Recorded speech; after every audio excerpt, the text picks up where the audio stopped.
dirt, most shadow. Hey everybody, Sarah Bendrick here, and today I want to show you guys how to install a lawn and go through all the processes if you're looking to install a lawn in your yard. I'm up here in Northern California, and we're in the fall, which is the perfect time to install a lawn. I know it might seem counterintuitive, but it actually is the best time to let your roots establish and really get through the cooler season without being beat down by the heat, which is one of the hardest things to do when you're establishing lawn. Here in California, we install lawn all year long, but this just happens to be the best season to do it. So to start out this project in particular, this area was full of a bunch of different debris. It had been used kind of like a dump site. There was concrete that had hardened and was just sitting there. We had piles of wood from the trees that we had limbed up. We actually fell a few trees as well because we wanted to clear out this area and add a little bit more sun so we could fall more into that full sun category for our lawn. Although we are using the Bolero Plus mix that does well in the sun as well as some shade, I think that just having that balance, a little more sun is usually better for your lawn in general. So after the trees were felled, we went ahead and cleaned them up. We chipped up a bunch of the limbs. We went ahead and cut some of them into chunks for firewood, and we put them to the side to get them out of this area. We still had fairly uneven soil, so another thing that we did is I could have hand raked this out, shoveled it out, but that would have taken a really long time because this is about 2,000 square feet. So what we wanted to do is we brought in some machinery here so that it could quickly get rid of some of that old trash debris that we could dispose of. We went ahead and pushed anything that was organic down the hillside to mulch the hill. And then we went ahead and leveled up any low areas because we didn't want our lawn doing one of these things. Keeping an eye out for like major grade changes that was really easily done with machinery. Again, you could do it by hand, but we're on quite a time crunch here with just the amount of projects that we're trying to knock out. So machinery for the win. As you can see, running the Bobcat over a bunch of this soil softened it up quite a bit. It's super loose for the first inch or so. I still have a lot of gravel here. Some of the smaller stuff I'm not too worried about because again, I'm going to come through with another inch of soil, but I would like to add that inch of soil, rake out any obvious rocks that are going to be in the way because it'll just lay nicer if we don't have rocks. These ones again are not that bad, but we have a few out there that are 3-4 inches. Want to get rid of those.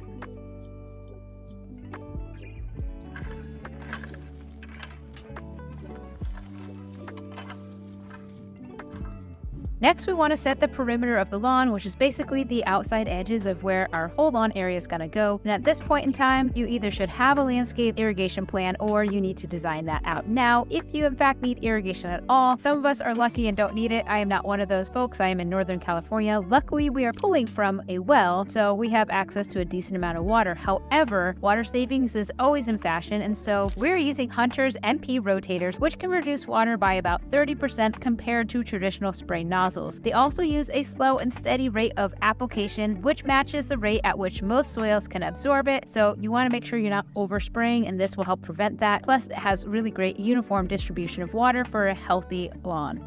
All right, so we have 6 yards of soil coming. It's actually warm. The heat is actually from the organic matter in this. I mean, obviously it could have been in the sun too. Parts of trees and other organics and stuff like that, they tend to be a little warmer. But anyways, you can see how rich this soil is compared to what we have, and this is going to be a great mix to mix it with our native. One thing that you want to be cautious of is you don't want to pile like 4 inches of this really nice stuff on top of the lawn. One, because you're creating a different layer of soil and those roots might just want to stay in that, but also this absorbs a lot more water with the organic matter that it could get a little soggier and softer. So you really want to till this in with your native soil, and that's going to be best for your roots. And we really want those roots to shoot down, go deep into that native soil. So just topping it off to get those roots started is what we want to do. But it's a 60% organic matter and a 40% soil. And that's what our mix is for our lawn.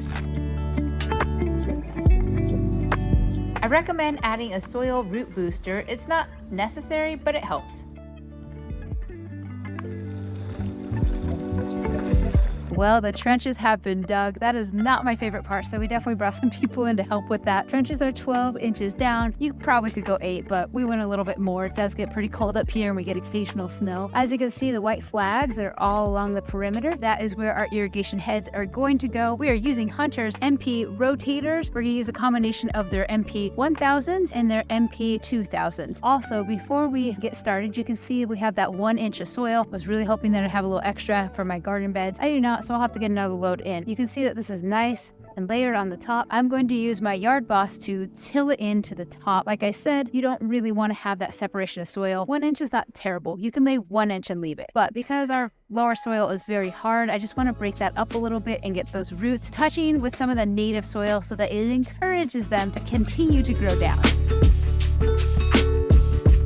All right, so I'm using my Yard Boss, which is my MM56C, and this is a cultivator. I have the cultivating tines on, but there are actually different attachments that you can add to this if you're doing artificial turf and stuff like that. There's the brush, there's a lot of different ones you can use. There's an edger attachment that you can use, but I almost always use it for cultivating or digging into the earth. I like to pull it back. That's where I get the most friction and getting the soil really mixed up. And like I said before, you really want to get that base layer softened up a little bit so you're starting to mix the new soil and the existing soil to really get those roots started correctly. I'm pulling up a lot of rocks, so I'm going to rake these out because we really just don't want to have the big rocks. I mean, these are big. These little guys we could probably get away with, but the bigger rocks I want to rake out. But as you can see, the ground is really unlevel for me mixing it up, that I'm going to have to rake it through anyways.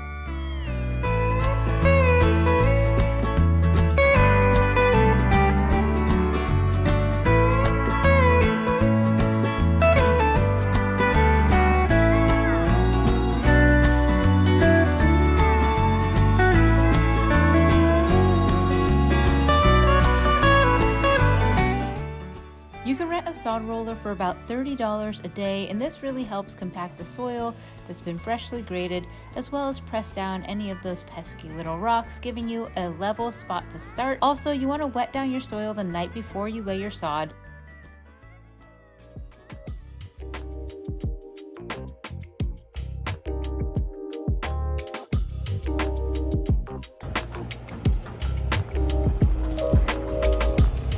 All right, it is time to start laying out all of the sod. I got one piece down. I'm gonna do a time lapse so you can see it go quickly because this is going to take a little bit of time. We're just under around 2,000 square feet for this area. So I kind of want to go over the process of what we did to prepare for this. So of course we put down that inch or so plus of the soil amendments on top. It has that organic matter because as you can see, the surrounding soil is really lacking that organic aspect. So that's really going to help with the roots. We also put down a lawn starter, and that's going to be a fertilizer to help those roots grow. We really want those roots to take. So we also spread that. And then after that it was all spread, I went through with my Yard Boss and ran it over everything. And that was tilling in the soil with the new stuff and the old stuff. That brought up a lot of rocks because we have a lot of rocks here. And so then I raked it out and pulled out the big rocks. Now the little rocks I'm less concerned about. And one of the reasons we used a roller was to get this really nice prepared area for us. But as you can see, the roller really helps kind of just push down any of these smaller rocks so they're not sitting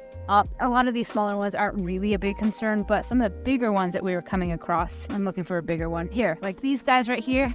If if we didn't, even if this was sticking up just like, an inch or so, you're gonna feel that a little bit, and it's just gonna make the lawn look a little lumpy. So got rid of all of those. I'm pretty proud of what we did. And then the last thing that we did after rolling this out and raking it out was to, hose it down.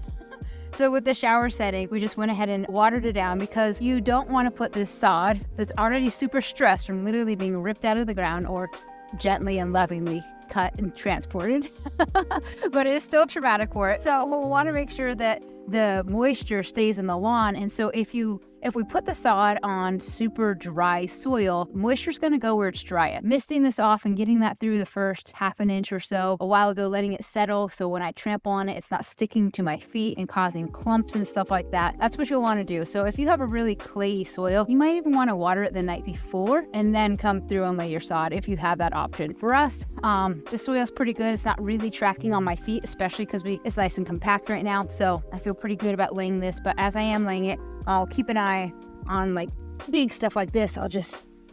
I'll wear my gloves and smooth that out a little bit to the best that I can. The sod is super forgiving. I'm being probably a little overkill here, but just things you want to consider. If you paid no attention to any of this, you'd probably get a lumpy lawn. Nobody likes a lumpy lawn. Also, is my hat big enough for you guys? All right, so when you're rolling out your sod, obviously you don't want it to overlap like that. You really want full ground contact with all pieces. But you want to also be touching each other. So I'm just matching up the seams here and picking them up on the end. So I have soil to soil, and then checking the sides as well. You don't really want to have a gap in between. If it's big enough to stick your finger in it, it's too big in my opinion. Especially if you're doing this in the hot summer. You have a little bit more forgiveness in the winter or in the fall when the temperature's not as bad. But you can see if I just rolled it out like this, it looks kind of good, but it's actually sitting on top of this. And all of this grass right here, this would all die and not look great. Make sure you get all the grass facing up. Sod is really easy to manipulate, and all you need is a sharp blade to cut off the excess. So another thing to do when you are laying out your sod is to do a staggered edge. So much like a running bond with brick, if you have your first brick, you're going to do a whole one, and then when you stack up the second one, you're going to line it up halfway through. You can kind of see that here, and the idea is that the seams are the weak point of the sod, so visually it looks better if you have that running bond, but eventually it doesn't really matter because it's all going to grow in together. All right, guys, well, that pretty much wraps up this lawn install video. As you can tell, so much of it really is in the preparation, making sure you get that grade that you like, get those big boulders out there, add that soil amendment, soak it down so that the sod doesn't get sucked dry of all of its moisture. Honestly, I would say to make a lawn look nice, a lot of it is really in the prep. The sod, a good sod will come in these healthy rolls that you just roll up, and they're going to follow the grade of whatever you just did. So on this yard in particular, we used Bolero Plus, which is 90% a dwarf fescue, 90% dwarf fescue, and 10% Kentucky bluegrass mixed in here. So this is going to repair quite quickly, but it also takes heat really well, which is important in interior Northern California. So thanks for following if you're not already, and make sure to stay tuned because I'm super excited. We are installing an IMO in the next video.